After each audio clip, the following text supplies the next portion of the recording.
So, welcome back. This is lecture number 55 on properties of Laplace transform, and in continuation to the earlier lecture we will be discussing some more properties of the Laplace transform.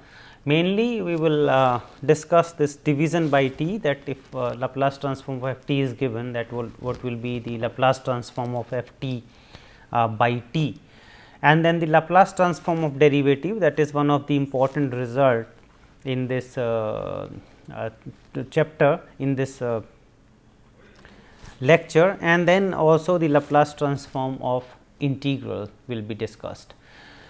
So, coming to just to recall what we have covered, what properties we have covered in the previous lecture. So, they were basically shifting properties. So, e power minus a t if multiplied by f t, then we have f s minus a, there is a shift there, and if there is a shift in the function, then e power minus a s comes in this transform, Laplace transform. Change of scale property. So, if Laplace of f t is f s, then f a t is 1 over a f s over a, and then we have also discussed this multiplication property, that t power n f t is minus 1 power n, and this nth derivative of this f s.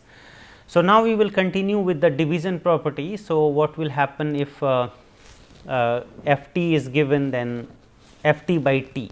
So, here we assume that the f is a piecewise continuous function and is of exponential order alpha, and we have to have this additional condition, which is very important, to say that f t over t as t approaches to this from right hand side to 0, this should exist. Then only we can talk about the Laplace transform of f t over t, and the result will be s to infinity f u du. That means, when we divide by this t, we have to basically integrate this Laplace transform of f, and this result is valid for all s greater than alpha. Alpha was the exponential order of f there. Just looking at the proof. So, we take here g t as f t over t, whose Laplace transform we are going to compute now. So, from here we have this relation that f t is equal to t times g t, and then f s, which is the Laplace transform of f t, and f t is given as this t g t. So, the Laplace of t g t, and we know this from the previous lecture, the property that when we multiply by t, it is like minus d over d s, the Laplace transform of g t. Well, so if we integrate now with respect to s, this relation here f s is equal to minus d over d s Laplace of g t, then we will get, so this side first. So, we will get here the Laplace of g t, because this was the derivative when we integrate. So, this derivative will be removed, we have the limits s to infinity, and then the right hand side this f s will be integrated from s to infinity.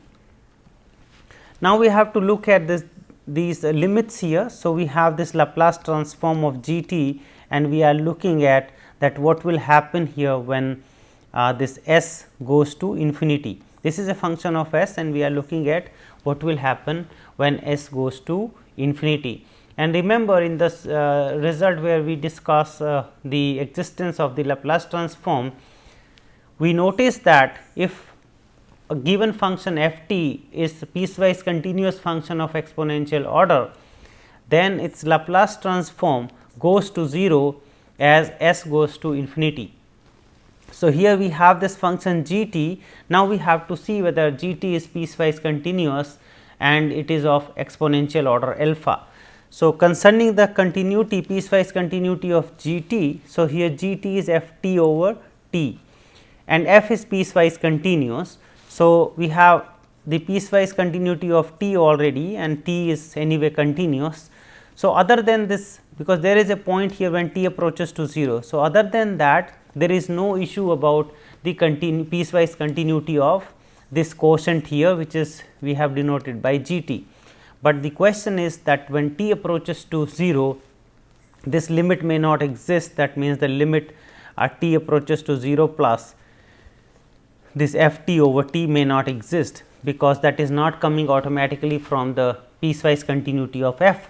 The piecewise continuity of f t says that the limit f t when t approaches to 0 that exists, but here we are dividing by t. So, this may not exist in general.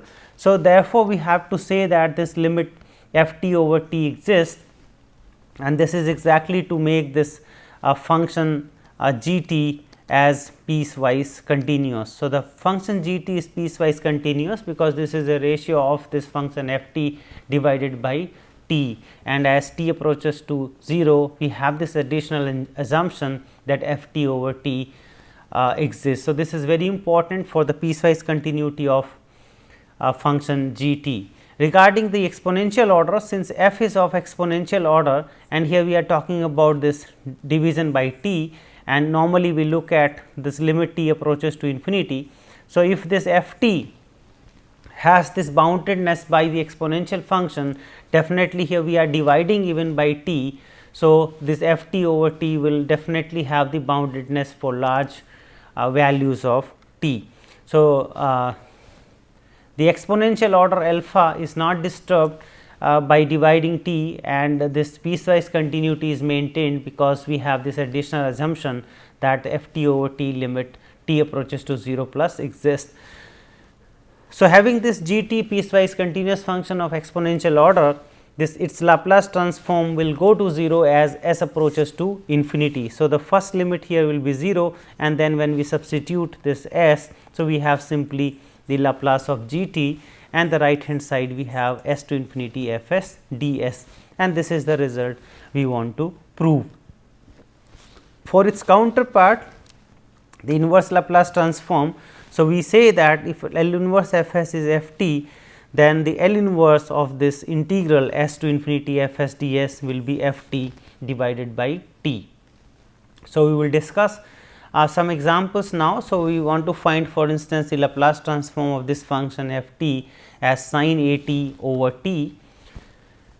So, the Laplace of sin a t we know a over s square plus a square, and then we can apply this property of the Laplace transform. That means, we have to just integrate this Laplace of sin a t, that is integral s to infinity a over s square plus a square d s, and that means this Laplace of this sin a t over t is pi by 2 minus this tan inverse s over a.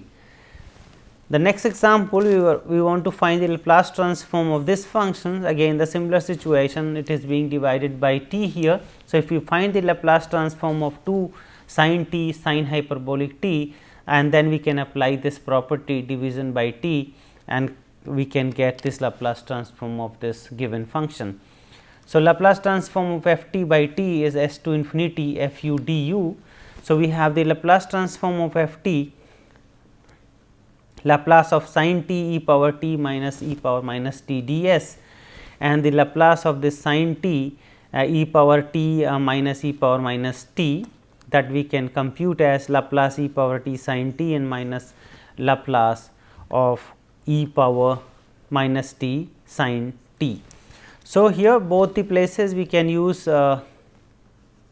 these properties. So, we have here this 1 over 1 plus s square s minus 1 square, and then minus 1 over 1 plus s square plus 2, and here we have the Laplace of this f t then, which is given already there. So, Laplace of f t will be integral s to infinity the Laplace of sin t and e power t minus this t, and this has to be integrated over s, which is given here now. So, by the direct integration we have this tan inverse s minus 1, and then the limit s to infinity minus this tan inverse s plus 1, the limits again this s to infinity. And then we have here pi by 2 and minus this tan inverse s minus 1, because when s approaches to infinity, this tan inverse infinity will be pi by 2, and we have this tan inverse s minus 1, and then minus again in the same situation when tan inverse this infinity will be pi by 2, and then tan inverse s plus 1. So, this pi by 2 and pi by 2 will cancel out, and then using this property that tan inverse x minus tan inverse y is equal to tan inverse x minus y over 1 plus x y, we can further simplify to get tan inverse 2 over s square. So, now the next example we have to find the inverse Laplace transform of this function s to infinity 1 over s plus 1 ds. That means, this L inverse of this integral, we know this property. So, we need this f t over t. So, what is f t now? That is the Laplace inverse of this integrand 1 over s plus 1. So, we have to find the Laplace inverse of 1 over s plus 1, which can be done using this partial fractions. So, we have 1 over s minus 1 over s, and then the Laplace inverse using the linearity property. We have here L inverse 1 over s, L inverse 1 over s plus 1, which is 1 here, and then 1 over s plus 1 is 1 e power minus t. So, we have the Laplace inverse of this integrand, and then this property says that L inverse for this integral will be just f t divided by t. So, the L inverse of this s to infinity 1 over s plus 1 ds, that will be 1 minus e power minus t divided by t.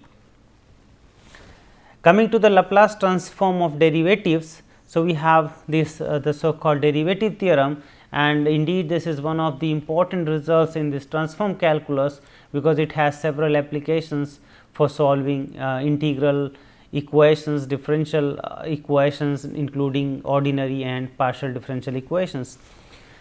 So, suppose this f is continuous and is of exponential order alpha, and f prime is piecewise continuous. So, under these conditions, we have this nice result that the Laplace transform of f prime t is s times Laplace of f t minus f 0, and this is valid for real s greater than alpha. And this property again says similar to what we had in Fourier transform, that the Laplace transform of the derivative is equal to s the Laplace transform of f t and minus this f 0. So, we consider this integral 0 to infinity f prime t power minus s t dt, and then apply this idea of the integration by parts. That means, we have f t there e power minus s t and this limit, and then again here this f t will be there and this minus s e power minus s t. So, here now we have to put the limit as this t approaches to infinity and this t approaches to 0. So, when t approaches to infinity, this e power minus s t will make this term 0, and then when t approaches to 0, we will get this f 0. So, we have this with minus f 0, and at this place this s and minus s minus sign, and this minus s will make it plus s, and then the rest is Laplace transform of f t. So, we have this result that the Laplace transform of f prime t is equal to s Laplace of f t minus f 0. Its counterpart for the inverse Laplace transform, we usually use this result in a slightly different form, that if we know that the L inverse f s is f t, and in addition to this we also require that f 0 is 0. So, if there is no this term here, we can just invert it. So, we have this L inverse of this s f s is equal to the derivative of f with respect to t. So, we will apply to one problem this inverse Laplace transform property. This derivative theorem, we have some remarks now, that if f t is not continuous at t equal to 0, for instance, because this continuity we assumed, then we have taken here f 0, otherwise this can be replaced by this limit f 0 plus. That means the limit of this function f as t approaches to 0 from the right hand side, and here we have this s Laplace of f t, here we have the Laplace of f prime t. So, this is slightly more general than the earlier result. So, coming to the remark 2, an interesting feature of this derivative theorem is that this Laplace of f prime t exists without the requirement of f prime to be exponential order. We have in the theorem not assumed that f prime to be of exponential order, but we got the Laplace transform of f prime t. And just to recall the existence of this Laplace transform, we have discussed in one of the lectures that the Laplace transform of this function exists, whereas this function is not of exponential order. And now it is clear, which is obvious from this derivative theorem, because this given function is the derivative of this sine e power t square. And then if we apply the derivative theorem, which says that the Laplace of this would be now s times the Laplace of f t. So, Laplace of sine e power t square and minus f 0, which is sine 1. So, this existence of the Laplace of this function now it is clear from here, which says that it is s times the Laplace of this function, which is a continuous function of exponential order. So, the Laplace exists here and then minus sine 1. So, that is obvious now from this derivative theorem, the existence of, for instance, the Laplace of this function. This derivative theorem can be generalized, that if we take the double derivative, that means we have minus. So, this is the derivative here of f t, and then we are talking about the derivative. So, here our function is this f prime. So, the direct application of the derivative theorem says minus f prime 0 plus this s, the Laplace of f prime t. That means, this minus f prime 0 plus this s, and then here we can apply the derivative theorem again, minus f 0 plus s, the Laplace of f t. So, we have here this s square, the Laplace of f t, minus this s f 0 and minus f prime 0. So, in general we have this result now for any derivative we can get. So, Laplace of the nth order derivative of this f is equal to the s power n, the Laplace of f t, and then keep on reducing the power of this s. So, we have s power n minus 1 f 0, s power n minus 2 f prime 0. Here the derivative will keep on increasing and the power of this s will be decreasing. So, in that way this is a very general result, which where we can deal the second derivative, third derivative, or any order derivative of the function. So, some applications. So, if we want to find, for example, this sine square omega t, and we will naturally want to use this derivative theorem. So, we have, let us take this f t sine square t, and if we get this derivative. So, directly we do not know the result of the sine square t, the Laplace transform of sine square t, but if we take the derivative, we are getting 2 sin omega t cos omega t and this omega factor, which is omega times this sin 2 omega t. And this sin a t, we know the derivative, we know the Laplace transform of sin a t. So, we can use now the derivative theorem, which says the derivative of this omega sin 2 t, which is the derivative of this. So, the derivative of this, the Laplace transform is s, the Laplace transform of the f t sin square t minus this f 0. So, f 0 is sin 0 is 0. So, we have this due to the derivative theorem, and then this Laplace of sin square t, we can get this w, this s will go to the other side, and then the Laplace of sin 2 omega t, which is 2 omega over s square plus 4 omega square, which we can write like 2 omega square over this s, and then we have s square plus this 4 omega square.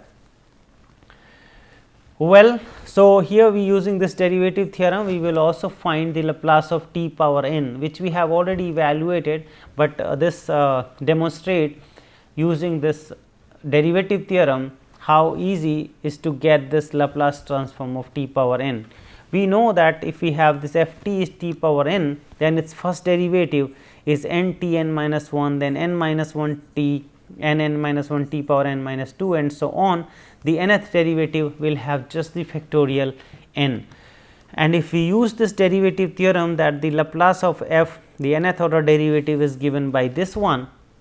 What is interesting here, that f 0 is 0, the f prime is also 0 at 0, this is also 0. So, all these derivatives up to n minus 1, they all will become 0. So, this portion will be 0 for this function, and then we have only this Laplace t power f n t is equal to s power n and Laplace of f t.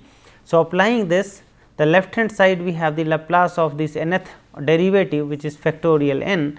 So, Laplace of factorial n is equal to s power n, and then the Laplace of t power n.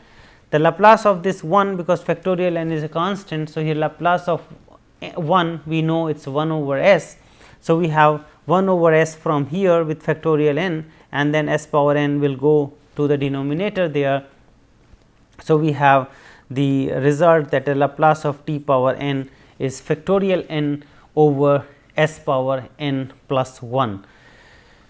So, we got this result just by using that the Laplace transform of 1 is 1 over s. Now, using this derivative theorem, we will find the Laplace transform of sin k t. So, f t is sin k t if we assume. So, here purely the application of the derivative theorem will be used to find out the sin k t. So, the derivative of first derivative is k cos k t, and if we take another derivative once more, we have minus k square and this sin k t. Now, we will apply this derivative theorem for the second order. So, Laplace of this f double prime t is s square Laplace of f t minus s f 0, which is 0, and f prime 0, which is just k there. So, substituting these values there, we have the Laplace of minus k square sin k t is equal to s square and the Laplace of sin k t, and minus this 0, and we have minus f prime as f prime 0 as k. So, we have this identity now, which here we have Laplace k t, here also we have Laplace k t. So, these can be merged now, and there will be factor k square plus s square, and the other side we have this k. So, k over s square plus k square will be the value of the Laplace k t. Applying this L inverse s f s as f prime t, and using this result that the Laplace inverse 1 over s square plus 1 is sin t, we want to find, for instance, the Laplace inverse just if we multiply here by s. So, that means s over s square plus 1, using naturally the idea of this derivative theorem. So, from the derivative theorem we know that this L inverse s f s is f prime t, and this is valid when this f is 0. So, in our case, if we take this f t as sin t, f 0 is 0 and s f s. So, this is exactly s f s. If this is f s, then we have there s f s. So, the Laplace inverse of s f s will be f prime t, that means the derivative of sin t. So, the derivative of sin t is cos t. So, this L inverse of s over s square plus 1 is nothing but cos t. Now, finally, we want to discuss this Laplace transform for integrals, and here we assume that f t is piecewise continuous on this interval 0 to open infinity, and this function g t as 0 to infinity f u or du. Suppose this g t is the integral of this f from 0 to t, then we assume that this function is of exponential order, and then the Laplace transform of g t we want to find as 1 over s f s. So, clearly here g 0, because when t is 0, here we will get this g 0. So, g 0 is 0 and g prime, again from there g prime is just f t. So, now this g t is continuous because f is a piecewise continuous function and this is integral, g t is the integral there. So, g t will become continuous and is of exponential order, that is given there in the problem, and g prime t is piecewise continuous because g prime t is f t and f t is piecewise continuous. So, naturally g prime is piecewise continuous. So, this g t is continuous of exponential order and g prime t is piecewise continuous. So, we can use this derivative theorem just discussed before, that Laplace of g prime t is s Laplace of g t minus this g 0. So, we have 1 over s Laplace of g prime t is equal to Laplace of g t. because this g 0 is 0. So, we got the result already that the Laplace of g t is 1 over s and the Laplace of this g prime t which is f t. So, the Laplace of f t which is f s there. For the inverse counterpart, so we have this as follows, that the L inverse of this f s is f t. In that case, L inverse of this 1 over s f s will be g t, that means 0 to t f u d u.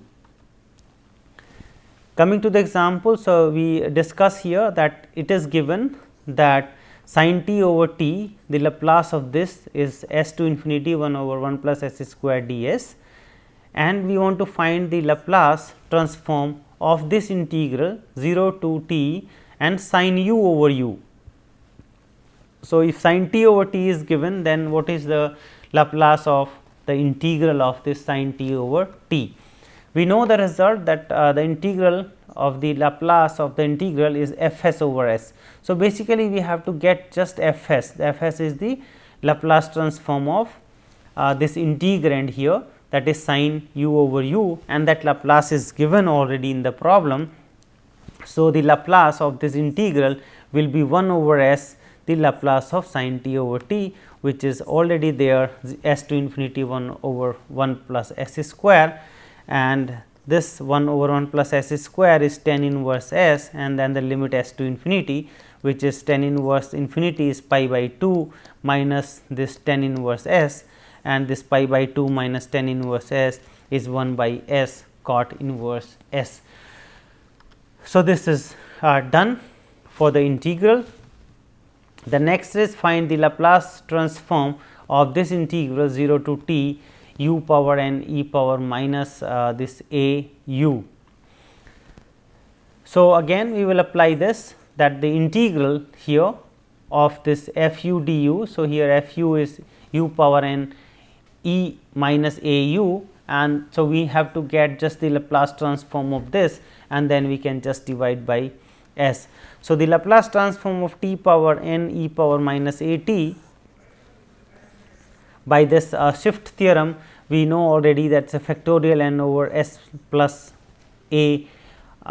This plus a is coming because of the shift there. So, we have factorial n s plus a power n, and then this integral will be just 1 over s and this factorial n over s into this s plus 1, the derivative the power n plus 1. So, that is also done, and now we want to compute, for instance, this L inverse 1 over s square plus 1, and we will use this analogous definition of this integral for the inverse. So, we have L inverse f s over s. So, if we know, for instance, the L inverse of 1 over s square plus 1, then we can get for f s when we divide by s just by integrating that function. So, here we need to get this L inverse of 1 over s square plus 1, which we know it is a sine function. So, we have sin u then du, which we have to integrate now here, that will give 1 minus cos t, because we have integrated here 0 to t.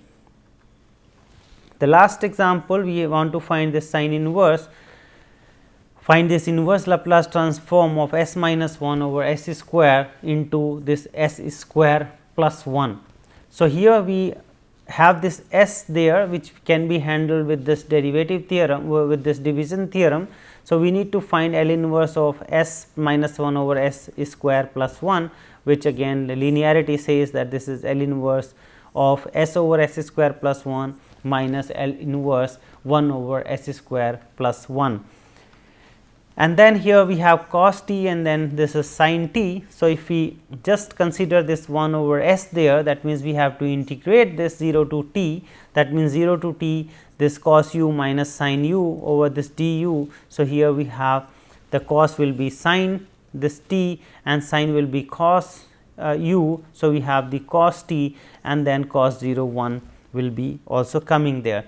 So, we have now this here, the L inverse of this s minus 1 over s square plus 1, but in the question it is asked for this s square. So, we have to apply this once again to have to accommodate this one more s there. That means, we have to integrate this sin t plus cos t minus 1 from 0 to t over this du. So, after this integration we get 1 minus t plus sin t minus this cos t. Well, so these are the references we have used for preparing this lecture, and just to conclude, so today we have discussed this division property, which says that if the Laplace transform of this f t is f s, then we can get this Laplace of f t over t as s to infinity f u du. So, we have to integrate there if we want to accommodate this extra t in this denominator there. The Laplace of the derivative, one of the most important results in this Laplace transform. So, we have the Laplace of this f, the nth derivative can be computed with this help of this formula, and this Laplace of the integral, that means if we have this f t and we want to get the Laplace of this integral, then this is just the f s, which is the Laplace transform of that f t, and we have to divide here by s to accommodate this integral there. So, with the help of all these properties, we have observed that the evaluation of Laplace as well as the inverse Laplace transform of much more complex functions become easier. So, we will continue with some more properties in the last lecture, and that is all for this lecture, and I thank you for your attention.